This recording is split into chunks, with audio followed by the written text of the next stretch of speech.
and I'm going to turn my video off while I'm on the whiteboard, because all you're going to see is my ceiling, because I have to lay my tablet down to write.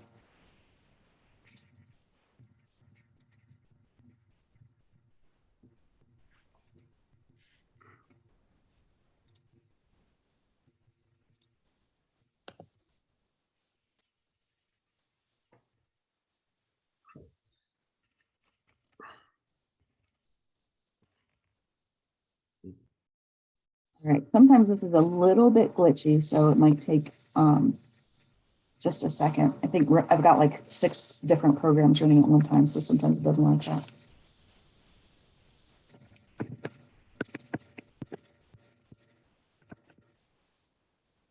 So like I said, if you've already watched a bit of the videos that I've posted, some of this will be familiar. That does not mean this is a waste of time. It is always good to hear it again and hear it from a different perspective. I might explain things slightly different than the video did. So if it wasn't very clear in the video, I might clear it up. So it's still very wild to hear this again, especially, like I said, since we're turning the corner here and moving away from computations and more towards theory. So we're going to start with the definition of a vector space. We've been working with vector spaces this whole entire time, but we haven't discussed that yet or talked about what exactly that means. So a vector space is a non-empty set that means it has to have at least one vector in it. It can't be a set of nothing. And we typically call vector spaces capital V, just like we call functions F, and just like we call vectors little v. It's very common for us to use the first letter of the word to name it. A vector space can consist of lots of different types of objects, but for us, typically, they're going to consist of vectors. And in the context of this class, a vector is a matrix that contains just a single column. So all of this stuff relates back to matrices. Vectors are just a special kind of matrix that has one column. But they are matrices, so all the rules of matrices still apply. So we're specifically going to have vectors in these vector spaces. And we have to have 2 specific operations that we can always perform with our vectors.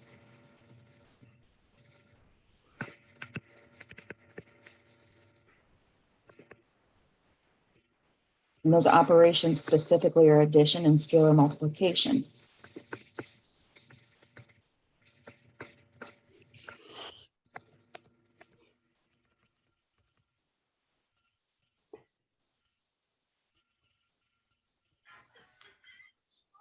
This will be part of our list of 10 rules here in just a second. These are 2 of the very first most basic rules for a vector space. We have to be able to add the vectors that are in the vector space, and we have to be able to multiply by scalars in the vector space.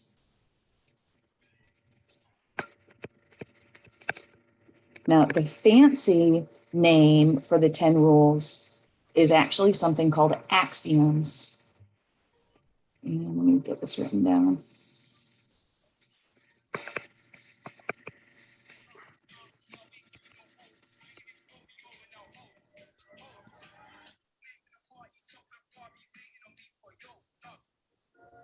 So the way that we test, if we have a vector space, we have to take 2 vectors in the vector space.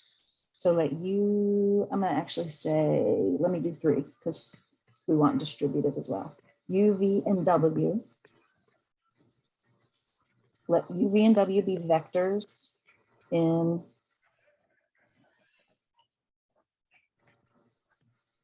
the set V.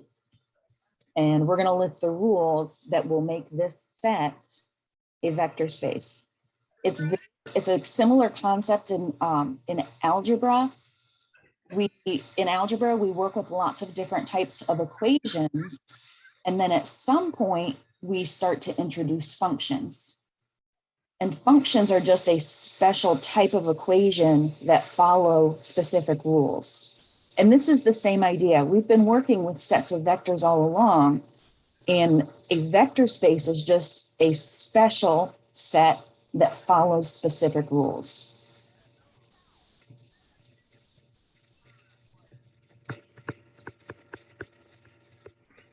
And when we see the letter C here, we're going to let that consider that to be a scalar. It's just some random number.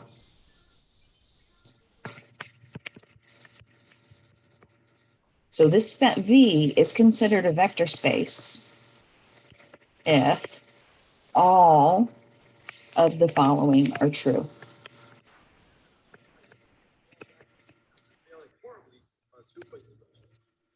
Jason Myers, here's his kick, fakes one when it goes the other way. The ball gets to the line. Looks like Seattle jumped on that. Yeah, I just muted you. All right. So now we're ready for our list of 10 rules. The first rule says that we have to be able to do addition. So like I just said a minute ago, that was going to be part of our most basic set of rules. If we have two vectors in this set and we add them together, the answer must also be part of the set. We don't want to add two vectors together and have a result that is something outside of the set. So U plus V is in V. So we already said that U and V were in V, but also when we add them together, it must also still meet whatever the rules for V are.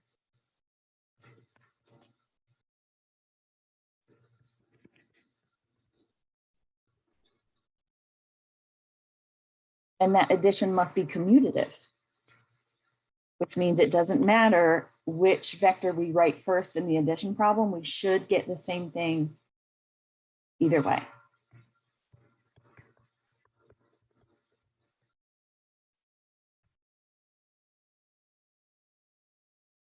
It also needs to be associative.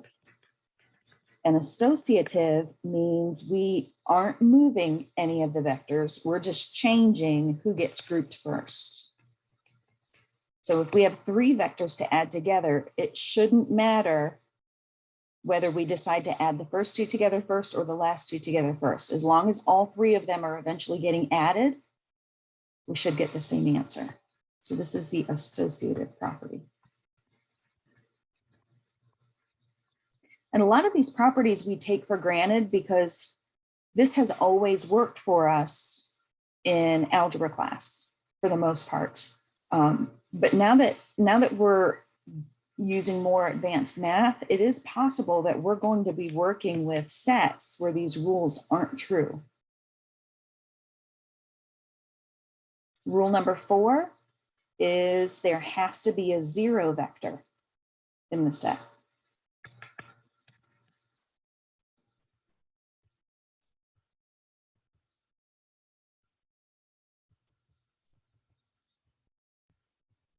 And that zero vector specifically is our additive identity. So if you take any vector in the set and add 0 to it, you should get that same exact vector back. So what we could call this is there must be an additive identity. Additive because we're adding two things together. Identity because we just got back what we started with.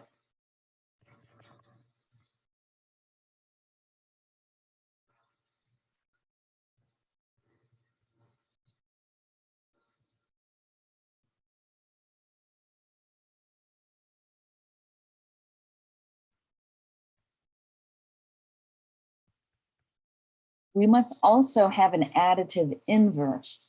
And what that means is for each U, in our vector space, there exists negative u also in V, such that u plus negative u equals 0.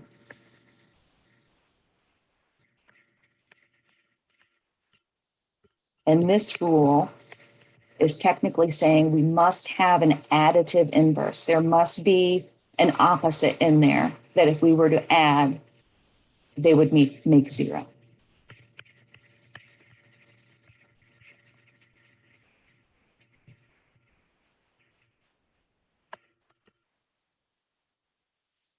So there's 10 of these. That's half of them. These last few, so the first 5 all have to do with addition.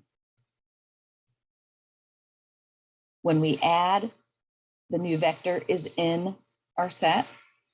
It's commutative, it's associative. We have the additive identity and the additive inverse. So all of those first 5 rules have to do with addition. And the second set of 5 rules are very similar, but they involve scalar multiplication.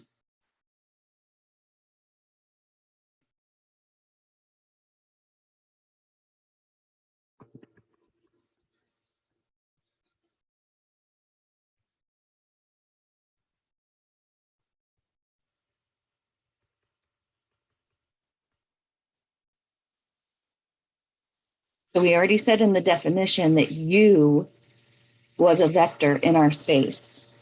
And we should also have every single possible scalar of U in our vector space. So you should be able to multiply that vector U by anything, and it should result in something that's still in your vector space. And our scalar multiplication is also distributive. So if we have a scalar multiple of the sum of 2 vectors, it shouldn't matter whether we add first or whether we distribute and multiply first.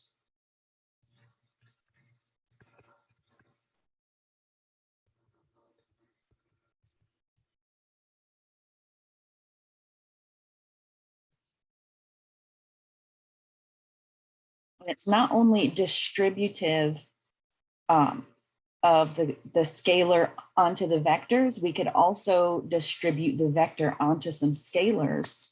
So if we had 2 scalars multiplied by a vector, we should be able to distribute the u as well. So this would be cu plus du. So I'm going to call this one scalar distributive, and this one is vector distributive.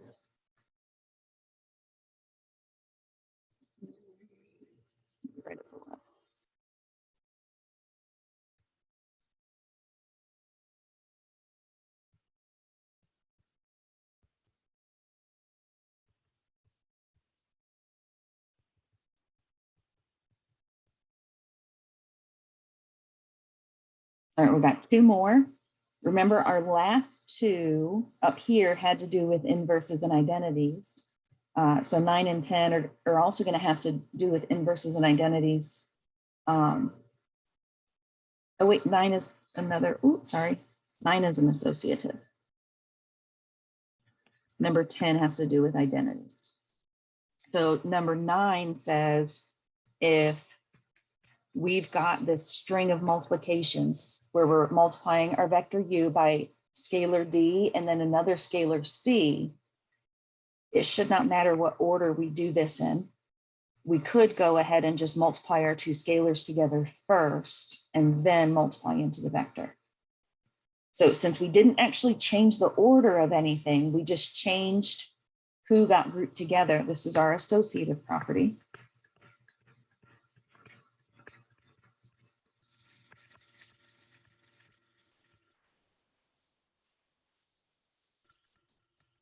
And the last one says that we have a multiplicative identity.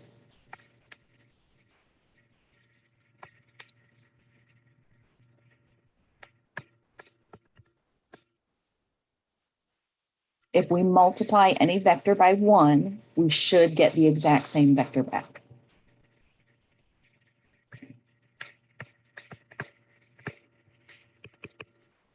Miss Lawrence. Yep. I have a question. I remember something about where if you multiply two vectors in a certain way, like the order does matter. I don't like it's vaguely, and I don't want to confuse them, but it's been on my mind this whole time. Yeah, so in calculus 3, we learned if you do a cross product between two vectors, it does matter what order you do them in. For a dot product, it doesn't matter. You'll get the same answer either way. And then when we talked about matrices, matrices had to specifically be multiplied a certain way. If we changed it, it didn't necessarily work. So let me. Well, so what's the difference between a matrix and a vector? Yeah. So a matrix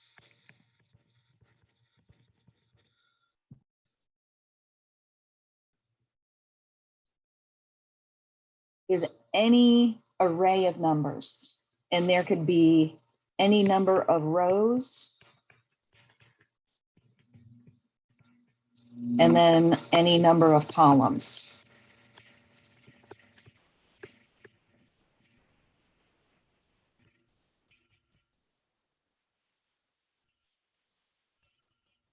And we would say the dimensions or the size of this matrix is m by n, where m is the number of rows, n is the number of columns. A vector is just a very specific type of matrix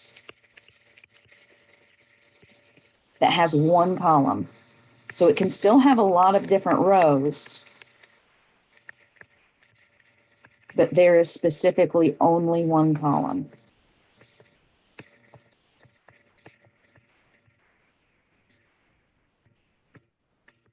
So is a vector space just like a matrix that can hold a bunch of columns together? A vector space is a collection of vectors. So a vector space could look like this.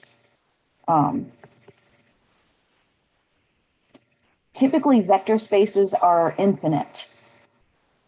They have an infinite number, so we can't list all of them out. Let me think of one way that we talked about, I think our last on-campus class that we had, I gave you some notes about set builder notation. So because these sets are an infinite size, we can't list out every single element. So what we do instead is we list what the rule is that all of the vectors in there all satisfy. So we could say that our vector space is the set of all two-dimensional vectors, because there's two entries in there. So all vectors of the form x, y. That vertical line means such that, and that means that we're about to list the rule that they have to follow. There's one in your homework that looks similar to this. X is less than or equal to 0. Y is greater than 0. So what they're actually telling us, we can list out a bunch of the vectors, but it's not possible for us to list out every single one. One vector that is part of this set would be 0, 1. That satisfies the rules that were listed. Another vector would be -5, 3. So so can X be negative? Positive, so that you can't use you can't use quadrant 1 and 4 in your Correct. That is absolutely correct. So if we were looking at this on a graph, it would be saying you're allowed to use quadrant 2 and 3 because for Y is no. Well, only quadrant 2. Yeah, only quadrant 2. Okay. Quadrant 2, and you're not allowed to use the y-axis, only the x-axis. Okay. The y-axis is off limits, which may pose a problem. We'll see. Can somebody else just give me any other random vector that they know would be part of this set? -20 and 10. Perfect. The rule is just X is negative or 0, Y is positive. And so you have to be able to add all three of these vectors together and still be in the vector space. Yeah, in order for this set that we described right here, in order for us to be able to label it as a vector space, it's got to follow all 10 of those rules that we said. So if we were to take any two of these vectors and add them together, it must still follow the rule that the X value is negative and the Y value is positive. Okay. Is this one like easily breakable where like if we times it by -1, then it's not a vector space? Yes. Okay. Yeah. This one's very easily breakable. And most of the time when we're asked these questions about, is it a vector space, yes or no, we're just scanning through these 10 rules and looking to see, ooh, which one of these rules can I break the easiest? Literally. And if you get to the point where you're like, man, I can't break any of these rules, then light bulb is a vector space. But I always start out these problems thinking, how can I break this? Which rule can I break here? And that would prove that it's not a vector space. So would like a vector space just be an infinite flat sheet because like that's the only thing with no restriction? It's just like a Yeah, sheet. it's all these vector spaces have an infinite number of vectors in them. So that's why we have to write them in set builder notation. Writing out each individual vector is not possible because the set is infinite. So we just describe it and list out the rules that have to be followed. So there is some rules that won't break the thing, like the vector space, but there. This specific one? Well, like I mean, yeah. Well, is there any like rules that you can? Because it looks like you can break this one. Is there any rules that you can use that break it? You can break this one with the example that you gave. We should be able to multiply by any scalar, and the result should still be in the vector space. But if we take this guy right here and we multiply him by -1, so this is where it goes back to matrices, where since a vector is just a matrix, the way that we multiply by a scalar is just by distributing it. And what we get is +5, -3. Does that still follow the rules? No. It doesn't, because now our X value is positive and our Y value is negative. So we were able to break one of the rules. That's why this is not a vector space.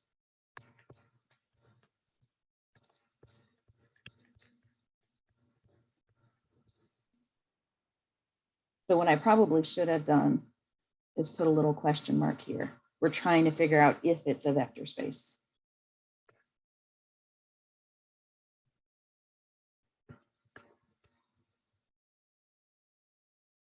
Because we multiplied by a scalar and got back something that's now not following the rules. So a vector space it's a pretty rare and special thing to find because there are so many rules it needs to follow. There's not a lot of them. They're very special, just like functions. We can't just label any equation a function. It has to follow that one-to-one rule with the X and Y values. I have a question. Go for it. Is there any particular reason, like practical, like real world reason why you would need to find a vector space? Or is it just like pure math? There's a lot of pure math in this, but there's also a lot of computer applications. So Yeah, that's what I was thinking. I figured it Yeah. probably has like something to do with like it looks like it would be something you would some kind of math you would use like in networking or something. I was just curious like what fields. and the way that a lot of computer languages are set up is when you have anything assigned a value, it's called a variable, and you have to tell it what kind of value it is. And as you add or do any operations on those values, the program or the compiler is usually expecting the output to be similar to the input. And that's a similar idea of the vector space. Whatever rules we're following for the input, we would expect the same rules to be followed for the output. And that keeps the programming nice and clean. There are ways around that. But Aaron can probably talk on this more. I'm thinking along the lines of when you assign a vector to be an integer or a float or things like that. But yeah, probably the one application right off the top of my head is in computers and programming. Okay, thank you. No problem.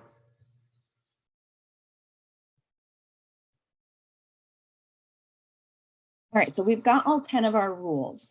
And what we're going to do is we're just going to look at a couple of questionable vector spaces and try to decide if they really are or are not a vector space. And our approach on these problems is typically look through the rules and see if there's one that looks like we can break it based on whatever the rules for the set are.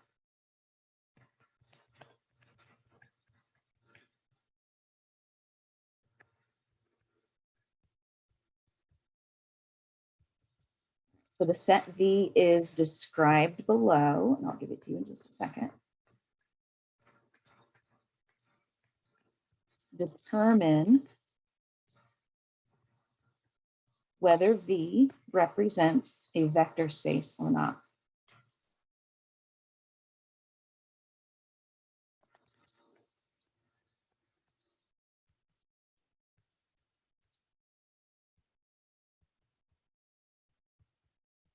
If it's not, we need to show the rule that we can break.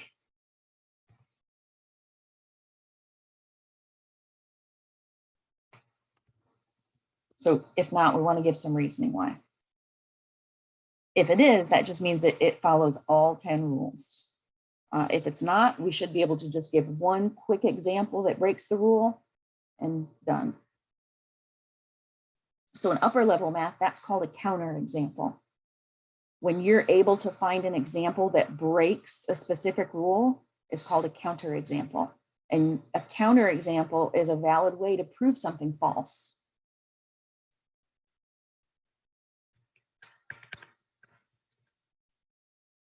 So we are going to look at this particular set, and we're going to try to decide if it's a vector space. So again, we're going to deal just with a two-dimensional vector. And the rules we want to follow are that the absolute value of X is greater than 0, and Y is greater than 1.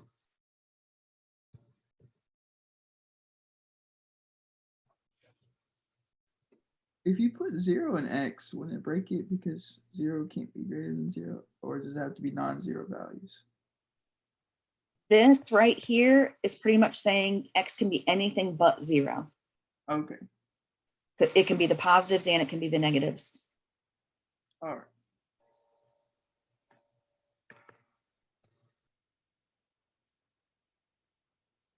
So this pretty much means X can't be 0. So that's another way to say the exact same thing. And 1 must be greater than 1. So I'm gonna scroll back up to our rules. And we're gonna see if we can find one that we can easily break. Can we draw the picture for the graph? Yeah.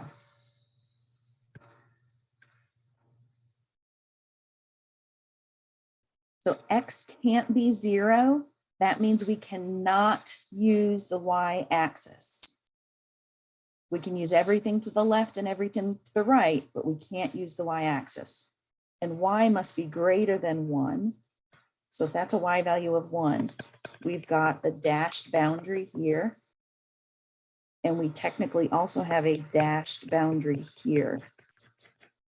And we're allowed to use this stuff and this stuff. And the dashed boundary means that we can't actually use any of the values on the boundaries because neither of these had the or equal. Or equal means we are allowed to use the boundary lines. If they're missing, then we're not allowed to use them.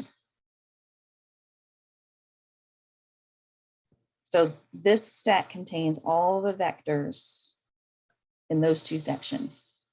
So like, can the vector like cross that line? Like what if it's lying on top of the y-axis? It can cross the line. We can't, there are no vectors on the y-axis in our set. Okay. Because if it's on the y-axis, that means its x value is 0. Okay. And this says x can't be 0. We can cross it. We can take like a vector from one side, one from the left and one from the right and combine them. Okay. But we are not allowed to use that y-axis or any y values less than 1. So like I want to draw a graph, but now I don't know how this helps me. I feel like we have to go to the rules now. We do, yeah, we have to go to the rules now. What this can help with is to kind of help you visualize what the pattern is that you're seeing here. So it looks like all your y's always have to be greater than 1. And the x's just can't equal 0. I guess that you see the same thing from here.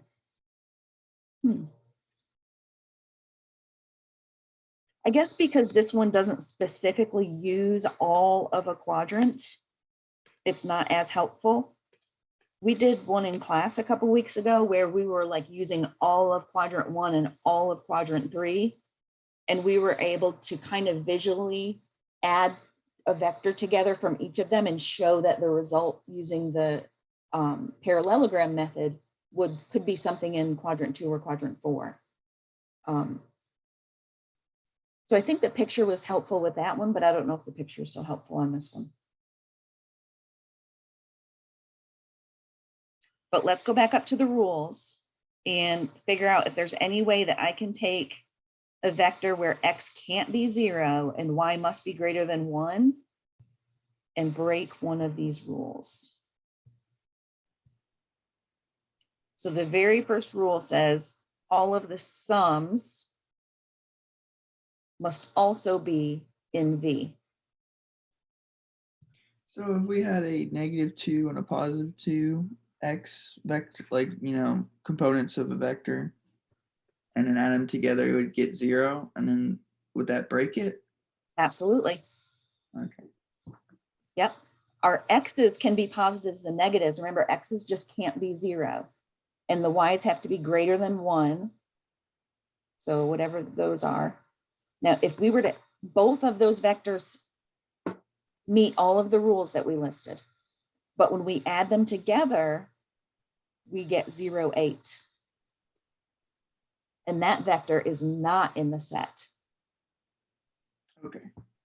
So that we've broken the rule, which means not a vector set.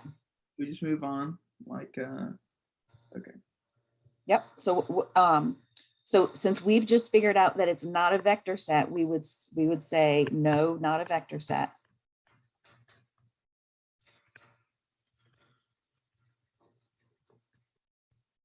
And there's probably multiple rules that it would break. You don't necessarily have to do the first one. I'm pretty sure we could do some sort of scalar multiple, and that would also, if we did a scalar multiple by a negative, that would change our y's to negatives, which we're not allowed to have either. But you could say let u equal negative 2, 5. Let v equal positive 2, 3. U plus v is 0, 8. And this is not in V. And rule 1 says that it is in V. So we're breaking this rule here that says X can't be 0. Well, we were able to get X equals 0, and that means it's not a vector space. It doesn't follow all the special rules that we have lined out that a vector space has to meet.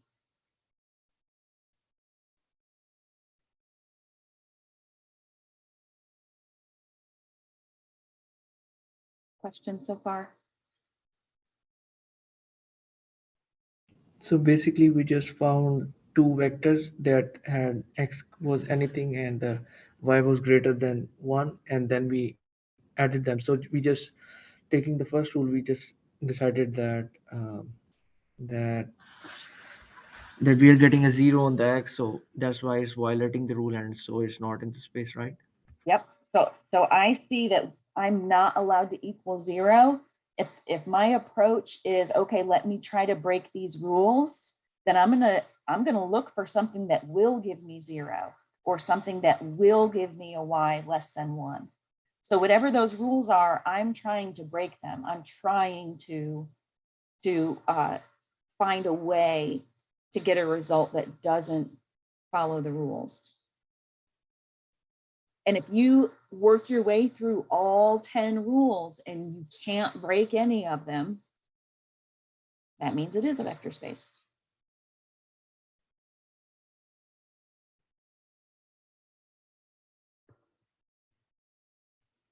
All right, so we're going to look at another example.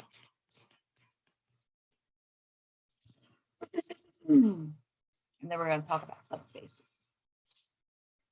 So this next one,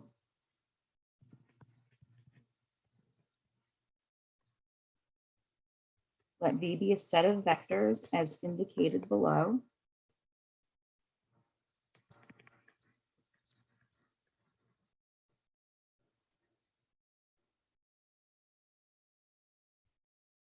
Is V a vector space?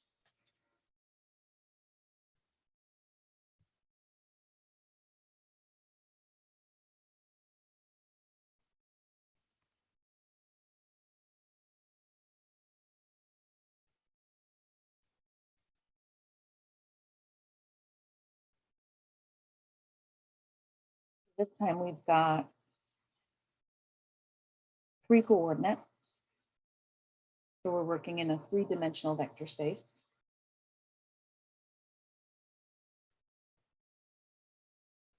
And the rule for X, Y, and Z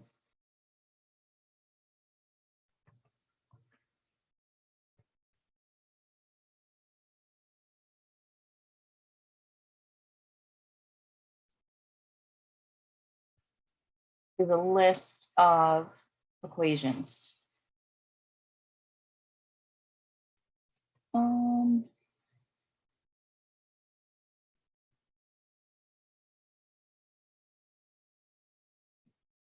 I don't want to do this one yet until we do subspaces.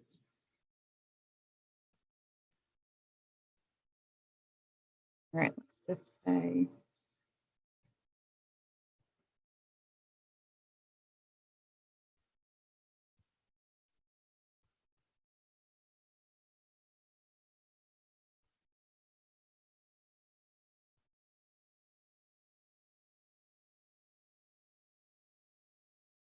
so we've got a set of 3-dimensional vectors.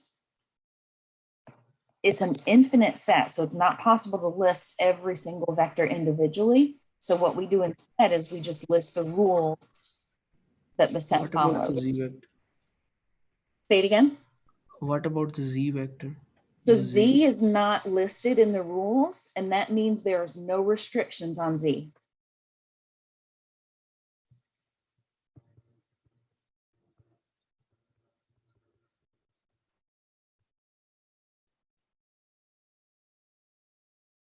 Because it's missing, that means you can use anything you want for Z. Let's list a couple, more than a couple. Let's list, let's see, 4 vectors in this vector space. So anybody, please jump in. 1, -2, 20. 1, -2, 20. Perfect. That vector is in the set. 0, 0, 0. Yes, it is. Absolutely.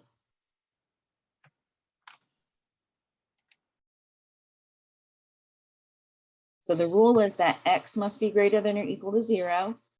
Y must be less than or equal to 0. And because there's no rule for the Z, that means Z can be anything. So we need 2 more.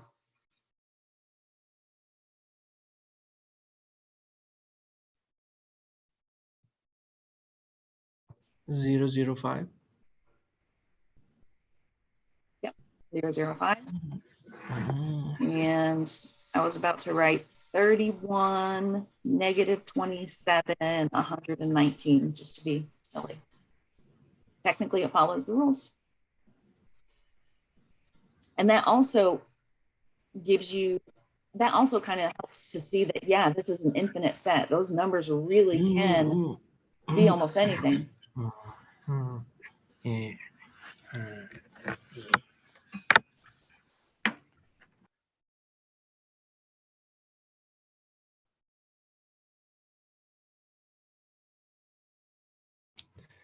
How big can your vector be?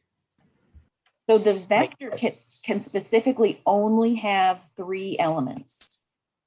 Okay. So this part of it tells us the structure that it must follow. And then this part of it tells us the rules that all those individual numbers must follow. So it has to have 3 elements in our vector.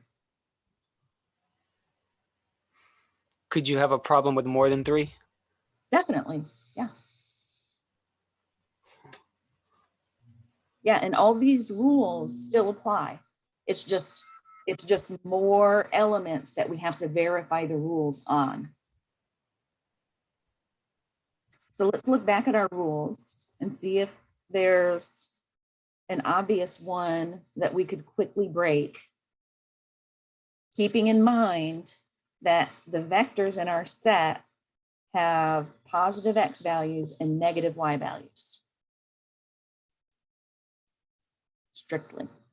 Positive X's only, negative Y's only. So looking back at our rules, I imagine there's several that are going to get broken. And we just need to identify one specifically. Just use the scalar multiple of -1. Perfect. Yep. If we take any of those example vectors, well, not any of them, 0, 0, 0 wouldn't work. If we take, let's take this guy. If we do -1 times 1, -2, 20, we're going to get -1, +2, -20. Now, the -20 in the Z spot's fine because there's no restrictions on the Z. But by multiplying by that scalar of -1, that guy is now not following his rule, and that guy's now not following his rule either. If it's a vector space, we should be able to multiply by any scalar, and the result should still be in our set. And if we just multiply by a negative scalar on these, it pushes us outside the set. And that means it's not a vector space.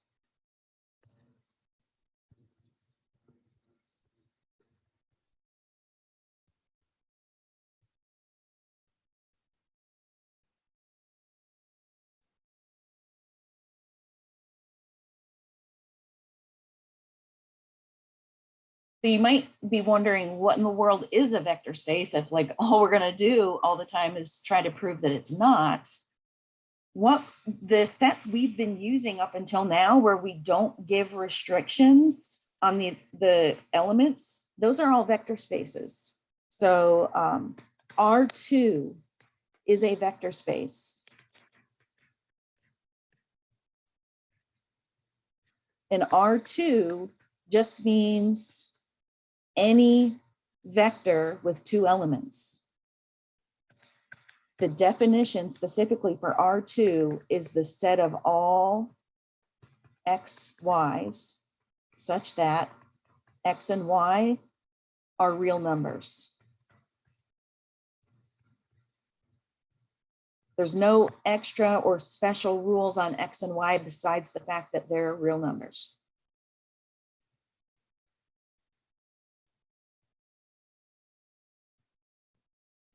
R5, Which means they can be either decimals too. yes, decimals, fractions, radicals. Yep.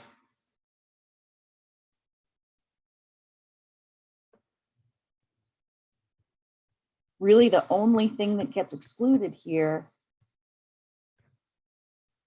is we don't want to mess with any of the complex I stuff. That's what all real numbers means.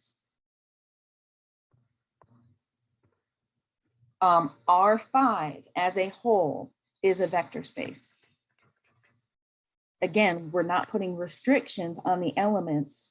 What we're describing here when we say R5 is the structure. So this would be like A, B, C, D, E. R5 means 5 entries. And the only rule, because it's R, that means real numbers. So A, B, C, D, E are real numbers are the only rule. So these, in order to have a vector space, you've got to be really, really vague with your rules. We've got to be very liberal with who gets included in our set.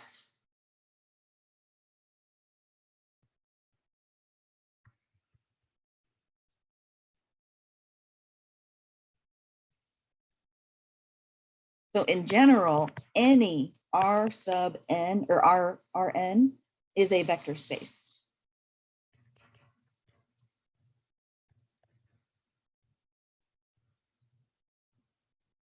So when we're working with two-dimensional vectors, we typically want to always stay in the realm of two-dimensional vectors. I don't want to take a two-dimensional vector and try to combine it with a five-dimensional vector. I'm crossing two different vector spaces, and I'm not guaranteed that I'll get an answer that makes sense or answer that belongs to either one of them.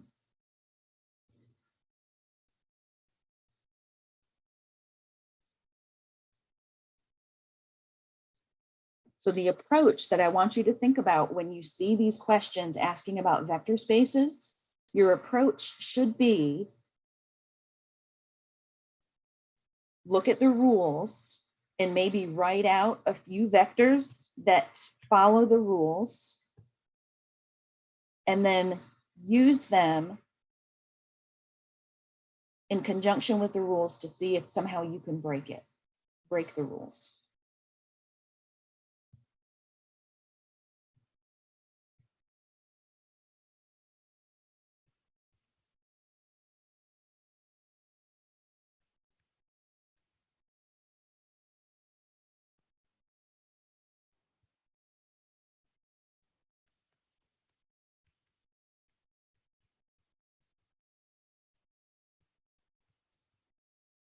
So you're wanting to try to break one of the 10 rules. You only have to break one of them.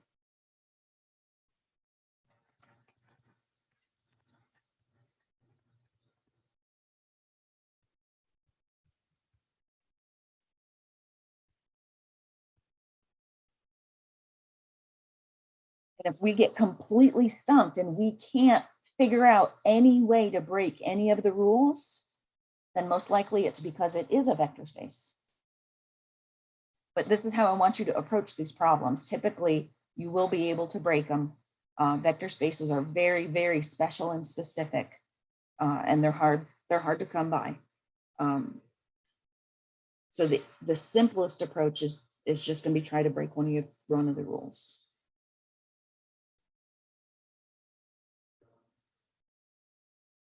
Questions so far?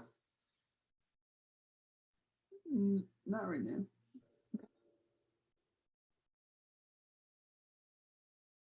All right, we're gonna take a 5-minute break. I need to get a drink. When we come back, we're gonna talk about subspaces, which are our last day of that we met in class. I had drawn a picture for the subspaces.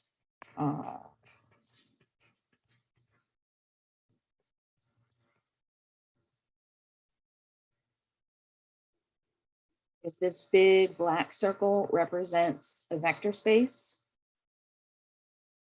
then a group of vectors within that circle that had its own special rule could make a subspace. So subspaces don't have to follow all 10 rules. Subspaces just have to follow a couple of the rules. So I'm gonna get a drink. We're gonna come back in 5 minutes and we'll talk about subspaces. All right.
All right, I'm back.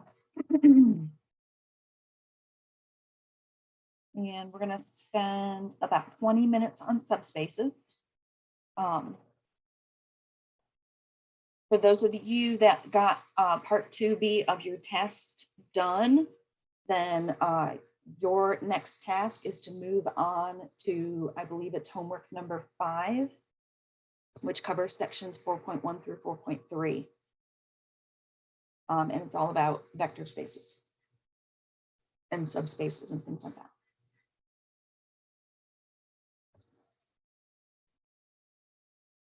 Few of you still have to complete your part 2B, so I will talk to you separately when we're done.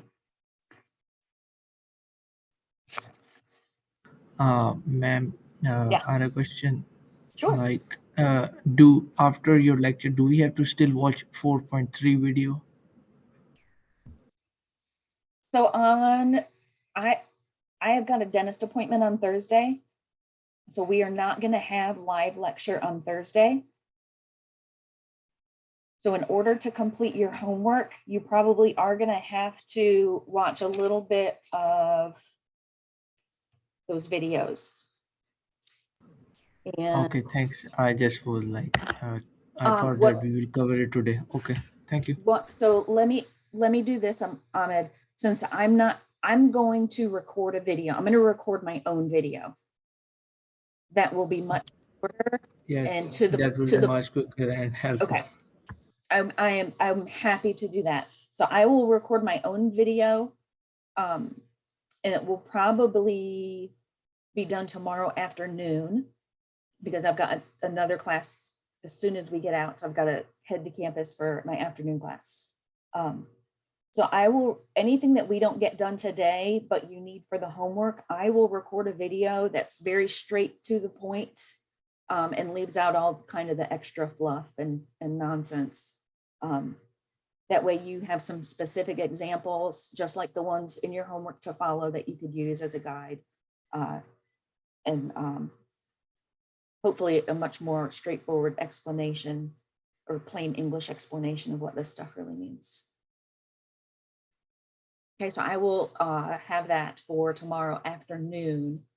And your assignment for class on Thursday, we are not having a live lecture, and I'll email everybody ahead of time to remind you. But on Thursday, you should watch my personal video that I create, and you should be working on that last homework assignment that it is currently posted in my labs. It covers 4.1 through 4.3. When will we have our final test? We are going to have a final during our last class session, which is Tuesday, December 13th. Nope. Tuesday, December 14th. Tuesday, December 14th. Yep. It is not proctored. It will be on my labs. It will not be long because it's only a 2-hour class, and you are going to have to upload some work for it. I will have a review assignment in my labs for you to work on, so you have an idea of what kinds of things that you should expect to see on the final. Okay, so you'll have some practice with the exact problems that I want you to know in order to confidently say, yes, you know linear algebra.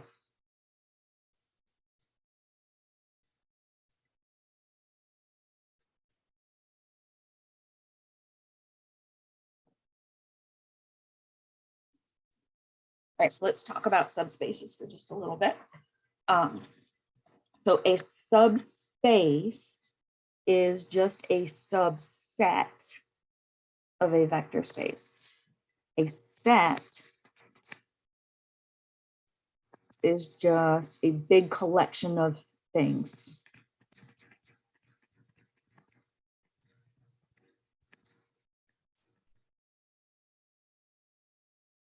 Our sets are vector spaces.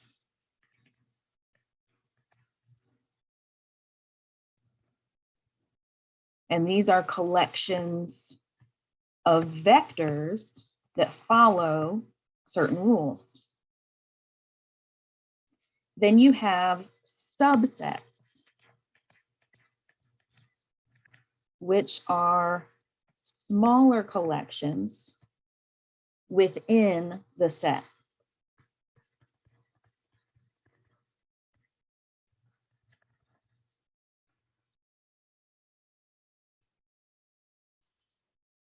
So there might be an extra rule that distinguishes vectors that belong in here.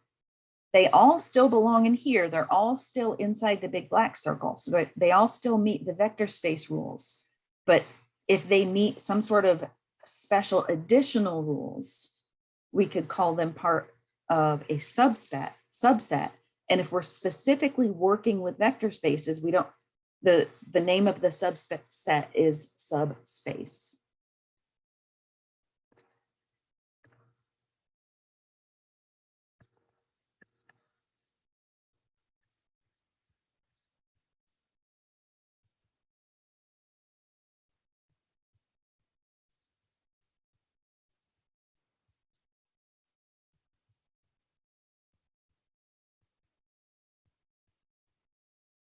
So a subspace is talking about a subset of vectors in a vector space. And in order for us to be able to call it a subspace, it's got to meet certain rules.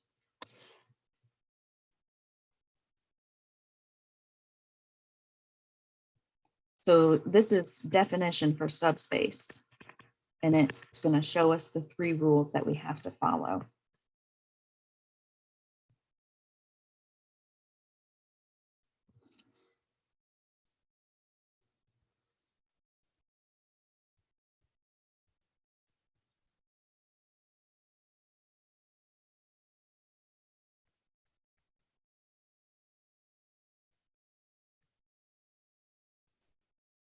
We have to establish right at the beginning that we are working within a vector space. So that's a requirement. What we're trying to decide is if some random subset, which we're going to call H, we're trying to decide if we can label it a subspace. And that's if it follows specific rules. So a subset H of a vector space V is a subspace of V if all 3 rules are followed.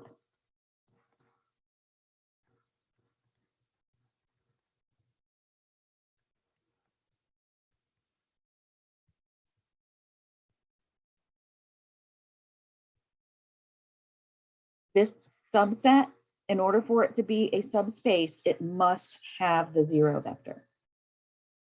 So whatever the 0 vector is in our vector space, it is also in H. Having a 0 vector was one of our rules for vector space. It was rule number 4. Yeah. Rule number 4 says that there is a 0 vector in there. So in order to have a subspace, the 0 vector must also be in the subspace.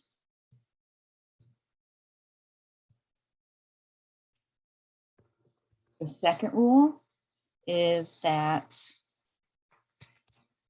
for any U and V in H, U plus V is also in H. We know that rule is true for the big set V, but if we want to be able to call H a subspace, it's got to also be true just within that little subset as well.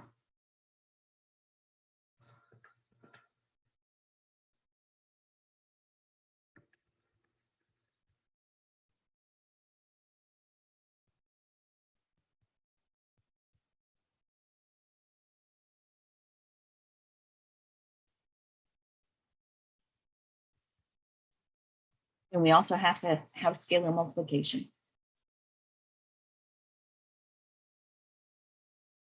we should be able to multiply by any scalar we want and still remain in our subset, if we want to call it a subspace.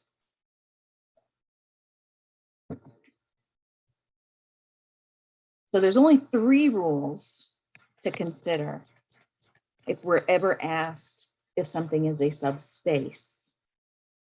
So it might actually be a little bit easier to figure out because there's not 10 rules to go through, there's only 3.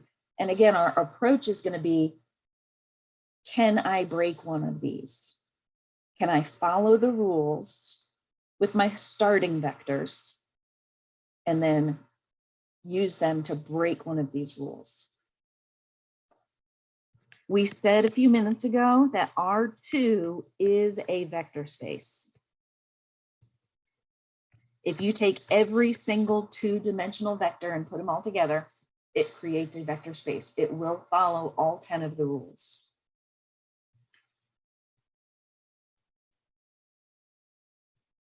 We want to determine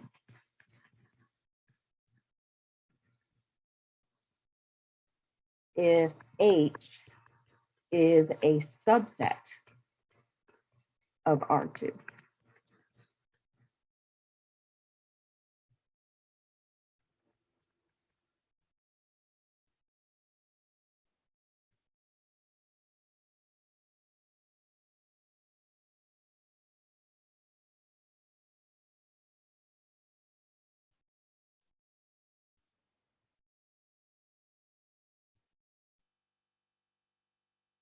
I think we might have seen something similar to this towards the end of chapter 2.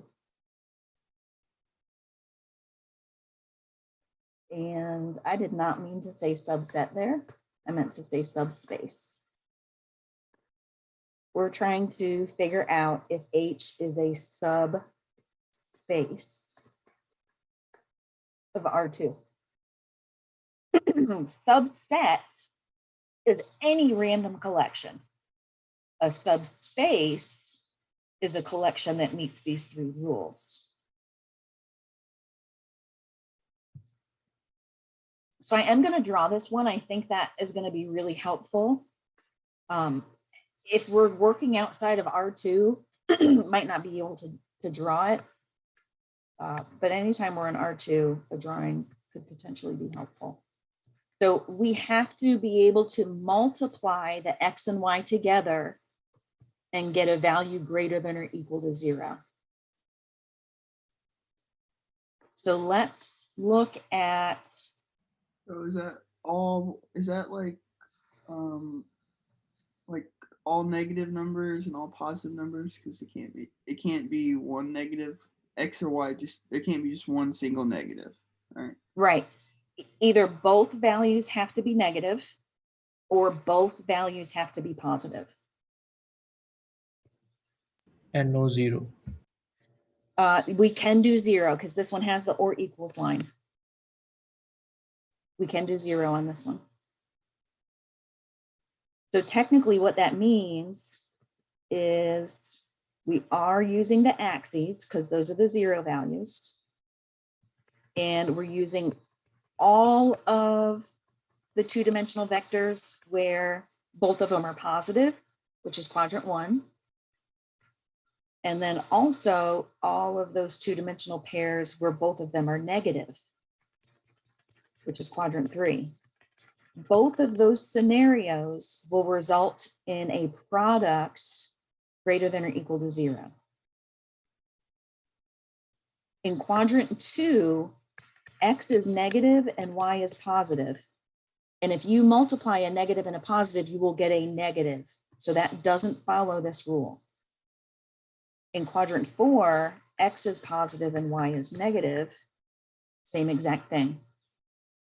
If you were to multiply them together, you're going to get a negative. So it doesn't follow the rule. That's why we're not including quadrant 2 and quadrant 4. So all of our 2-dimensional plane is a vector space. We want to know if the red highlighted areas specifically create a subspace. So we want to know, are there any rules that we could possibly break? That's going to be the easiest way to approach this problem. If I take two vectors that fall in the red area, is it possible that the sum is not in the red area, or a scalar multiple is not in the red area, or that the zero vector is not in the red area? I guess the sum is not in the area. Yeah, it is possible for the sum to not be in there. And the way that I know that is because I'm remembering back to the parallelogram method for how we add two vectors together. The parallelogram method says you can use them as the non-parallel sides of a parallelogram, and the sum is the diagonal. So if this is u and this is v, u plus v is the diagonal. And in this case, u and v both fall in red areas, but u plus v does not. U plus v ends up in quadrant 4.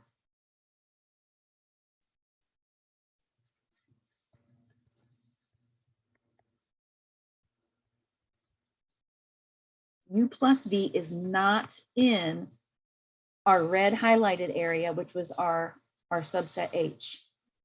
So we have violated that second rule for subspaces.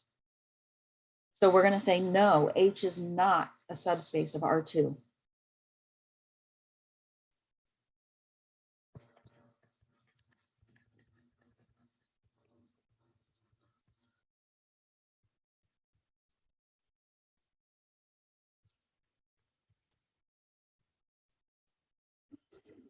Is the zero vector in there? Yes, ma'am, the origin.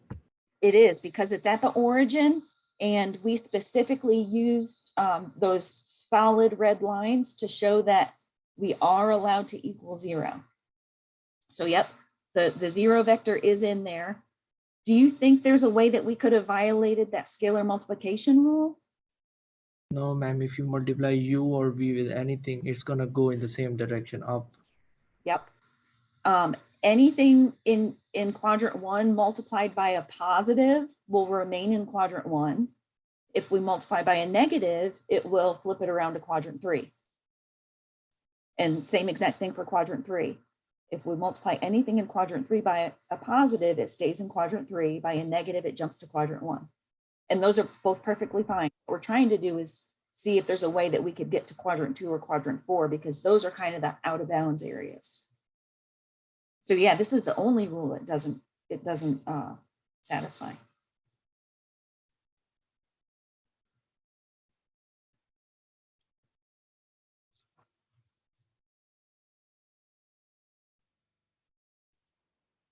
So I want to give you one more quick definition.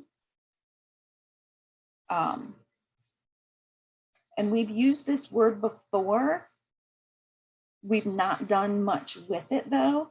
We have talked about a span in the past.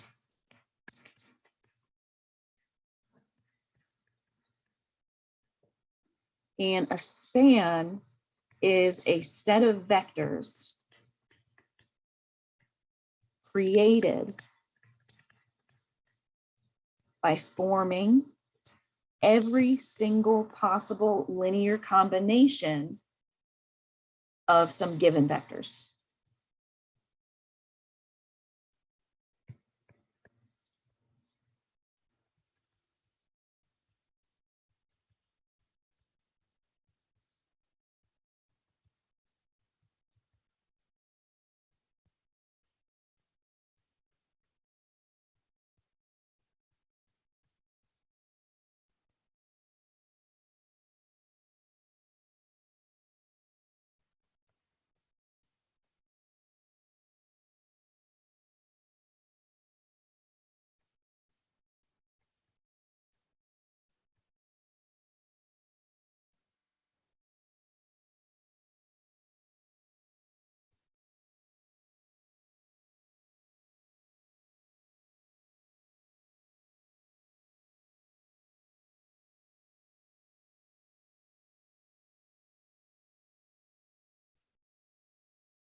span is a set of vectors created by forming every single linear combination of the given set of vectors. So here's an example of just what a span is. I'm calling it set B.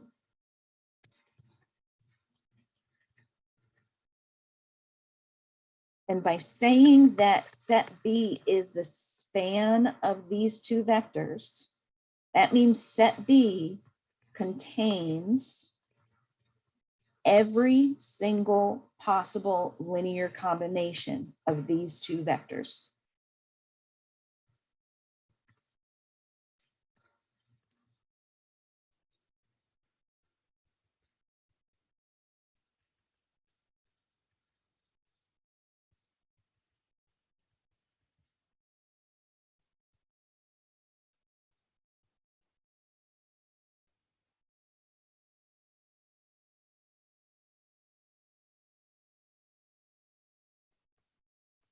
So just for fun, we're going to write down some vectors that belong in this set.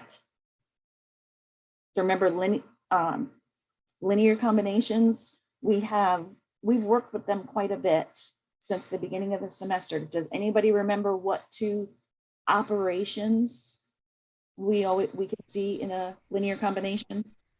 We can either put a scalar multiple and then add them, or we can just simply add them. Is it like Yes. that?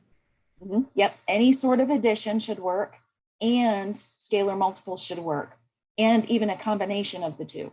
So as long as you can do scalar multiples and addition between these two vectors, the answer you get is part of the set. It's part of the span. So let's start with a couple of just scalar multiples. Give me a scalar multiple of one of these two vectors. Anybody?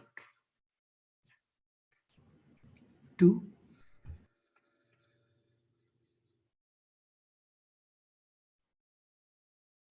Two. Yeah, so it still has to have the same structure.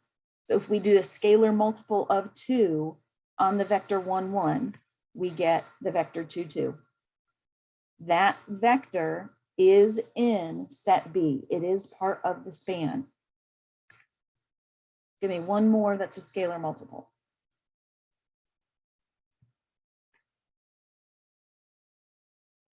-4, 10. So that's 2 times our second vector. So that's in there as well. We can also add these together, and that would give me -1, 6. We can also add the multiples together. So that would give me, if I add those first two together, I'd get -2, 12. And we can keep doing this forever with all of the multiples, positives and negatives. So a span is a giant, giant set. And because of the definition of a span specifically talks about linear combinations, we know that we can do addition and we know we can do scalar multiplication. So what ends up resulting, go ahead. Ma'am, if you can draw it on a graph, so we will draw 1, 1 vector and -2, 5 vector, and then we have to find something shaded or something like that. We can, yes, but I've got a rule that's going to make this even easier. Yeah, I would like that rule.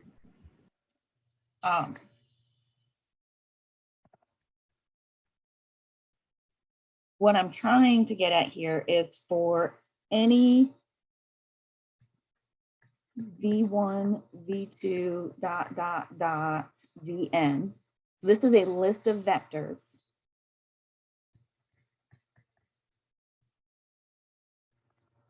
And they are in a specific vector space. And that's something that's established as part of the instructions. We know this is true. Then the span of those vectors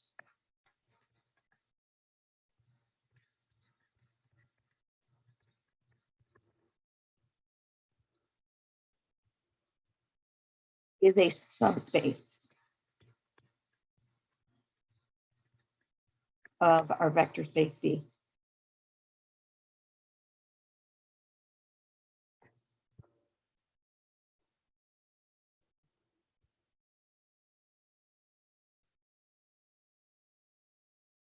The reason that we can automatically say it's a subspace is because of how span is defined.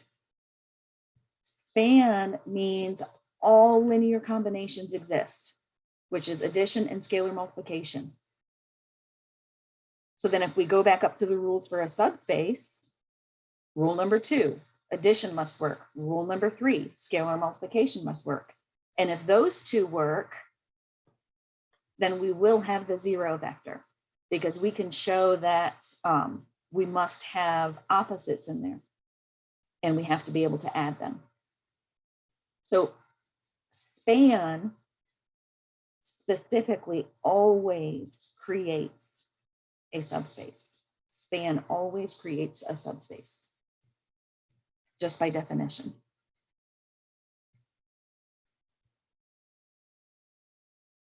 So if in the exam we have got a question, we will just automatically say that it is in a subspace because it always created. Most likely on an exam, I would just ask you to maybe list some vectors in the span.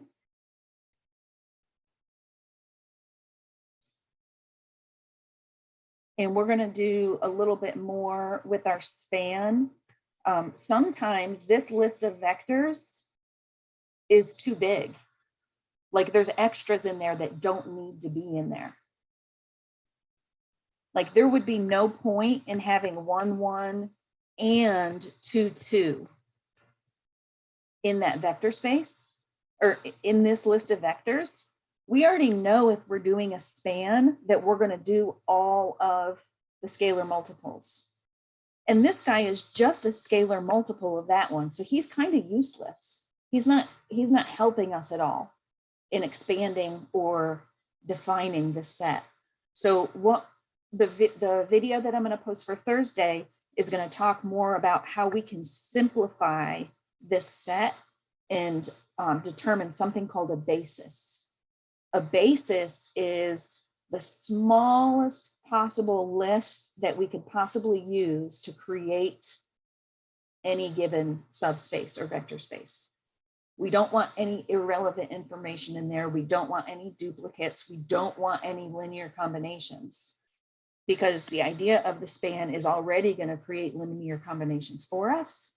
So any linear combinations that are already in there are useless, and we're going to throw them out. So my video is going to talk more about that, and I'll also, there's a computation that goes along with it, so that those of you guys that are missing some of the computations right now, maybe be a little bit happier when we talk about that, because you'll be able to do just some quick computations to answer the question. But that is a good chunk to get you started with the next homework assignment. The first several questions have to do with vector spaces, subspaces, and span.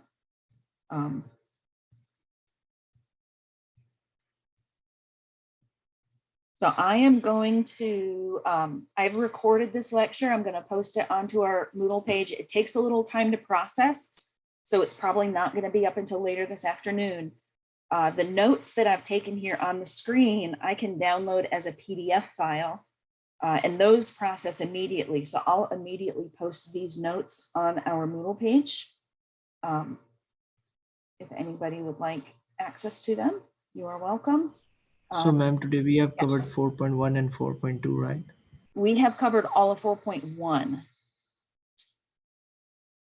Oh, okay. 4.2 is just a couple of calculations. And 4.3 is where we put the concepts of span and vector spaces and subspaces all together. So I've got a couple more definitions in 4.2. There's something called a null space for a matrix, and there is a column space. And these are just specific types of vector spaces that we can create. We spent the first hour today talking about how to prove things are not vector spaces. So it might be hard to see what possibly is a vector space then. We know that these big giant R sets are vector spaces. But if we want to easily create some other vector spaces, there's something called a null space, and there's something else called a column space, and those will be in the video. And So- you're gonna cover about the null spaces in the next lecture, right? It's going to be in the video that I post tomorrow in place of a live class on Thursday because I have a dentist appointment. Okay, But yes, that stuff's going to be in there. thank you. You're very welcome. So if you have not watched the videos yet, you could probably hold off. I don't want any of you guys to be mad though that you did watch them, because seeing this stuff multiple times is only going to help solidify it even better in your brain. But the video that I make for you to cover Thursday's class will cover the important parts and some specific examples that you need for those next two sections to finish that homework. All right, guys. All right, I hope you guys all have a great day, and I will be in touch when I have that next video posted. And I'm also, those of you who have not finished test 2 part B, I'm about to email you. So please stay in your email so we can talk real quick about you getting that done. It was due today at 10. So if you know you didn't finish an assignment for today at 10, then I'm talking about you. But when are they gonna be graded? As soon as everybody's finished. Okay, I was just curious because I kept on looking on it to see if Yeah, it, I'm so sorry. I Okay. didn't want to release anything and then have anybody copy anybody else's. yeah, that makes sense. All right, I was just curious. No problem at all. And I've already talked to one of you, and your deadline is at 5 today, and I'm gonna email the other 2 of you who I know have not finished, so we can set up a deadline. Is there, Lawrence, did you see my issue with number 2 in the test? Yes. Is there any way I can get that problem sent to me? Yep. Keep an eye on your email. I'll email you back here in just a few minutes. Okay. Okay. I'm very grateful that I opened the assignment yesterday and it told me that it's gonna be due 10. I was initially thinking that it was gonna be due like in the night. So I Okay. went ahead and did it, and also I read the instruction that once you go past one question, you can't go back. Really? Yep, if you like Not mean for, I save- did not mean for that to do that. I don't think yes, mine was set up like that. And I no, think no, if Tristan, you I think cancel that's out the Tristan's test, issue and too. then- yes, if you cancel the test Oh, the and you're test. gonna come back later and to work on the other question, you won't be starting from the first question. It will take you to the second question. The ones you have It not had done happened yet. to me like in another class, and I was so mad at that. So right now I read instruction carefully. Yeah, if that messed anybody up, let me know. I did not realize that it was set up that way. The selection that I made when I set it up just said, give them the option to save for later. So I was thinking, okay, that's good. Then they don't have to do the whole thing in one sitting. But I don't know if that's also just an automatic that goes along with that. But if that messed anybody up, just email me and we'll fix it. Nobody's going to get a 0 on this. I need everybody to do it. So keep an eye on your email. If you don't get an email from me in the next 20 minutes, that means you haven't reported any test 2 issues and you're just waiting on everybody to finish so you can have your grade. Okay. All right, everybody, have a great day. Thanks all for coming. Have a good one. Bye. You do.